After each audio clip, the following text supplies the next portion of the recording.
Hello student, welcome to our YouTube channel commerce efficiency. आज की class में cover करेंगे कंसेप्ट गुड्स और स्मॉल वैल्यू। इसमें समझेंगे किस तरीके से हायर परचेज ट्रेडिंग अकाउंट का जो प्रिपेयर किया जाता है हायर वेंडर द्वारा। इसे लास्ट क्लास में हमने कवर किया था second method hire purchase system का, जो कि असेट अक्रूवल मेथड है। विद एग्जांपल कवर किया हमने। अगर अभी तक आपने लास्ट क्लास ही नहीं देखी, देखे ताकि आपकी स्टडी में कंसिस्टेंसी बनी रहे। अगर अभी तक आपने मेरे यूट्यूब चैनल कॉमर्स एफिशिएंसी को सब्सक्राइब नहीं किया, सब्सक्राइब कीजिए और बेल आइकन जरूर प्रेस कीजिए ताकि जब भी मैं न्यू वीडियोस अपलोड करूं सबसे पहले नोटिफिकेशन आपके पास जाए। आप वीडियोस को देखकर आपकी स्टडी बूस्टअप हो। गुड्स और स्मॉल वैल्यू का मतलब क्या है कि यहाँ पर जो गुड्स है उनकी वैल्यू क्या है, स्मॉल है, यानी कि जो अमाउंट है उनका गुड्स का वो बहुत ही कम है। Preparation of hire purchase trading account के किस तरीके से प्रिपेयर किया जाता है हायर परचेज ट्रेडिंग अकाउंट, कि कई बार क्या होता है कि बहुत सारी गुड्स होती हैं लेकिन सभी गुड्स की जो वैल्यू होती है वो क्या स्मॉल होती है। जैसे एग्जांपल के लिए साइकिल, रेडियो, फैन एटसेट्रा ये सेल किए जाते हैं एक फ़र्म द्वारा हायर परचेज सिस्टम के ऊपर। तो यहाँ पे जो ये वैल्यूज़ हैं इनकी बहुत स्मॉल वैल्यू है और गुड्स के हैं बहुत ज़्यादा है। तो हर एक कस्टमर का अलग से अकाउंट मेंटेन करना हायर वेंडर के लिए मुश्किल हो जाता है यहाँ पे। और सेकेंडली कि जो वेंडर होता है उसके लिए इंटरेस्ट कैलकुलेट करना हर सेल पे थोड़ा टिपिकल टास्क हो जाता है। ऐसी सर्कमस्टांसिस के अंदर हायर परचेज ट्रेडिंग अकाउंट है जो प्रिपेयर किया जाता है ये जानने के लिए कि प्रॉफिट हो रहा है या फिर लॉस हो रहा है सेल्स के ऊपर सेपरेटली। इस मेथड में क्या होता है कि अलग से बुक है जो बनाई जाती है जिसे hire purchase sales day book के नाम से जाना जाता है। जो hire purchase sales day book maintain की जाती है इसमें फुल रिकॉर्ड रखा जाता है कि कितने गुड्स है जो आउट हो चुकी हैं हायर परचेज के तहत।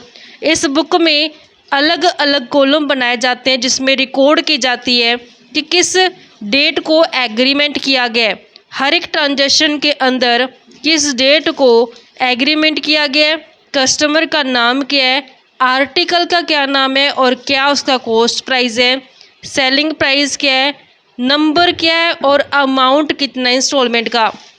तो बहुत सारे छोटे छोटे कॉलम बनाए जाते हैं। इस बुक के अंदर रिकॉर्डिंग की जाती है कितनी रिसिप्ट हो चुकी इंस्टॉलमेंट और कितना अभी रिसीव होना बाकी इंस्टॉलमेंट्स का। जो ये बुक होती है ये मेमोरेंडम बेस पे बनाई जाती है, इसमें डबल एंट्री बेस्ड नहीं होता। जब फाइनेंशियल ईयर क्लोज हो जाता है तो इससे कुछ इन्फॉर्मेशन है जो हमें पता चलती है जब हम ये बुक बनाते हैं। कौन सी इन्फॉर्मेशन पता चलती है, जैसे सबसे पहले कि कितना कॉस्ट प्राइस है टोटल गुड्स जो सेंड कर दी गई कस्टमर को एक अकाउंटिंग पीरियड के दौरान। तो ये हमें पता चलता है जब higher purchase sale day book बनाई जाती है। नेक्स्ट इन्फॉर्मेशन मिलती है कि सेल प्राइस क्या है टोटल गुड्स का जो कस्टमर को सेंड कर दी गई एक अकाउंटिंग पीरियड के दौरान। टोटल कैश कितना रिसीव हो चुका है कस्टमर से अकाउंटिंग पीरियड के दौरान। इंस्टॉलमेंट कितनी ड्यू हो चुकी है अकाउंटिंग पीरियड के एंड में। This happens because of delay on the part of customer to make payment. ये इसके अंदर हम वो अमाउंट दिखाते हैं जो डिले की जा चुकी है कस्टमर की तरफ से, अभी तक पेमेंट है जो नहीं की गई है। Installments not yet due at the end of the year, यानी कि वो इंस्टॉलमेंट जिसकी अभी तक ड्यू डेट नहीं आई है और अकाउंटिंग पीरियड भी क्लोज हो चुका है। इसमें तो ड्यू डेट आ गई है, अकाउंटिंग ईयर एंड हो गया, लेकिन इस केस में क्या है कि अकाउंटिंग ईयर एंड होगा लेकिन अभी तक इंस्टॉलमेंट की ड्यू डेट नहीं आई है। इसमें उन सभी इंस्टॉलमेंट्स को जो दिखाया जाता है जो नेक्स्ट फाइनेंशियल ईयर के अंदर है जो ड्यू होंगी। This item is also known as stock out with customer और क्लोजिंग स्टॉक। इसे हम स्टॉक आउट विद कस्टमर भी बोलेंगे और क्लोजिंग स्टॉक के नाम से भी जाना जाएगा। ये सभी इंफॉर्मेशन हमें पता चलती है जो हम प्रिपेयर करते हैं hire purchase sale day book.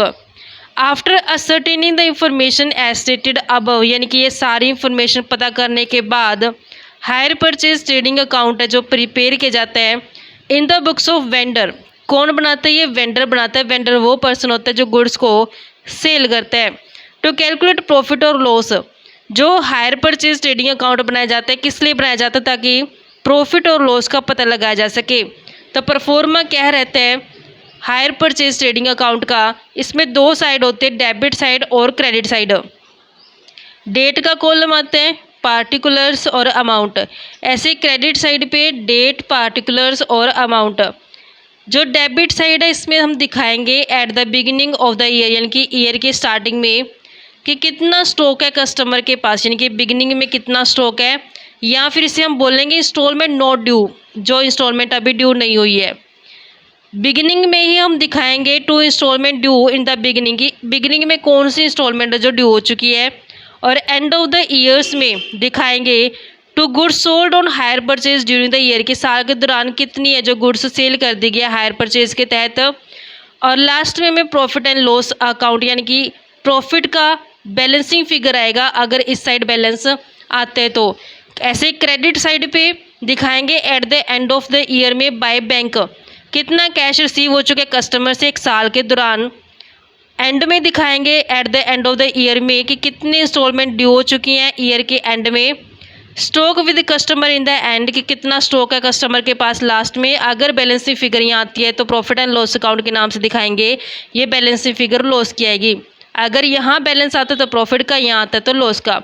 अब हमने यहाँ पे समझना है कि एक एक जो यहाँ पे वर्ड यूज़ किया गया उसका मीनिंग क्या है। सबसे पहले हमें बताया गया था to stock with customer in the beginning, इसका मीनिंग क्या है। Stock with customer in the beginning का मतलब है ये वो अमाउंट होती है इंस्टॉलमेंट की जो अभी तक ड्यू नहीं हुई है। प्रीवियस ईयर एंड हो चुके हैं लेकिन अभी तक ये इंस्टॉलमेंट है जो ड्यू नहीं हुई। This must be shown at the cost price, इन्हें किस प्राइस पे दिखाया जाता है, कॉस्ट प्राइस पे दिखाया जाता है। अगर मान लेते कि क्वेश्चन में हमें ये हायर परचेज प्राइस के ऊपर गिवन है तो हमने क्या करना है, डिफरेंस कैलकुलेट करना है हायर परचेज प्राइस का और कॉस्ट प्राइस का, और उसे हम दिखाएंगे credit side hire purchase trading account के, यानी कि यहाँ पे हम दिखा देंगे स्टॉक रिजर्व के नाम से। और सेकंड हमने यहाँ पे देखा था to installment due in the beginning, ये वो इंस्टॉलमेंट होती हैं जो ड्यू हो चुकी हैं प्रीवियस ईयर के अंदर लेकिन अभी तक ये पे नहीं की गई हैं। ये इंस्टॉलमेंट है, ये नेचर ऑफ डेटर में आ जाते हैं, कि यानी कि इनका नेचर क्या होता है, डेटर्स होता है। इसी कारण से इसे हायर परचेज प्राइस पे दिखाया जाता है। नेक्स्ट आते हैं goods sold on hire purchase during the year, यानी कि जो हमारे पास यहाँ पे दिखाया गया था परफॉर्मे के अंदर तीसरे नंबर पे to goods sold on hire purchase during the year, ये परचेज के इक्वल आती है और इसे कॉस्ट प्राइस पे दिखाया जाता है।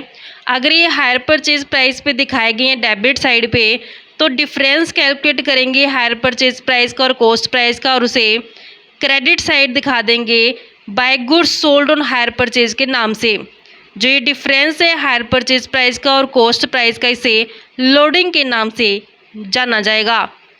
नेक्स्ट आता है stock with customer in the end, जो कि यहाँ पे हमने दिखाया था क्रेडिट साइड पे stock with customer in the end. इसका मतलब क्या है कि ये क्रेडिट साइड पे दिखाया जाता है कॉस्ट प्राइस के ऊपर। मान लेते हैं क्वेश्चन में अगर ये हायर परचेज प्राइस के ऊपर गिवन है तो डिफरेंस कैलकुलेट करेंगे हायर परचेज प्राइस का और कॉस्ट प्राइस का। ये डिफरेंस जो आएगा इसे लोडिंग बोला जाता है और इसे debit side hire purchase trading account के अंदर दिखाया जाएगा स्टॉक रिजर्व के नाम से। तो इस तरीके से बच्चों हमारे पास एक कंसेप्ट बनता है कि किस तरीके से hire purchase trading account prepare किया जाना है। आई होप कि आपको ये क्लियर हो गया है। ये हमारे पास परफॉर्मा और इसकी एक्सप्लेनेशन कवर हो चुकी है। नेक्स्ट क्लास से हम इसका कवर करेंगे एग्जाम्पल कि किस तरीके से इसे प्रैक्टिकल या जो कवर करना है। ऐसे ही रेगुलर क्लासेस के लिए आप मेरे यूट्यूब चैनल कॉमर्स प्रोफिशिएंसी को सब्सक्राइब करें, बेल आइकन जरूर प्रेस करें ताकि जब भी मैं न्यू वीडियोस अपलोड करूं सबसे पहले नोटिफिकेशन आपके पास जाए, आप वीडियोस को देखकर आपकी स्टडी बूस्ट अप हो।